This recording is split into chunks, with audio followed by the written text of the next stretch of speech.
Books, books everywhere, and plenty of time to think. The traditional reading experience.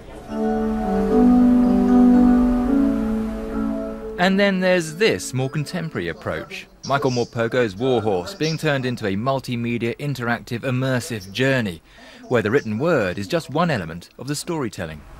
He's a perfect white cross down his nose. He'll be wonderful and brave. This sort of technological embellishment is proving popular, but does it mark the end of the novel as we've known it? Writers from around the world have gathered here at the Edinburgh International Book Festival to discuss the future of the novel, to debate whether the book, which has been popular throughout the 19th and 20th centuries, has grown stale and is therefore no longer the best way to tell stories. Ben Ockrey, the Booker Prize-winning novelist, was among the delegates at the Writers' Conference. He, for one, is optimistic about the future of his craft. The novel is tremendously adaptive. It will bend and shape itself to whatever form there is that accommodates its extensiveness. There will be a lingering love, an abiding marriage with the book. It has, in its own way, become deeply ingrained in the human psyche.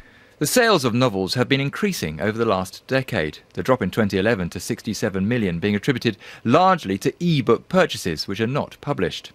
The issue, though, for many novelists is that, except for best-selling, well-known authors such as David Nicholls, it is becoming increasingly difficult to make a living from writing, as the market fragments and retailers take fewer risks.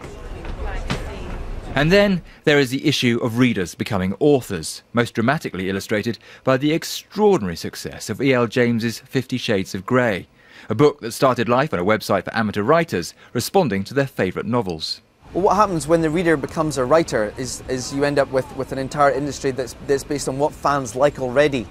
We're not having any new ideas, generating any new content, and that was really what we needed novelists to do in the first place.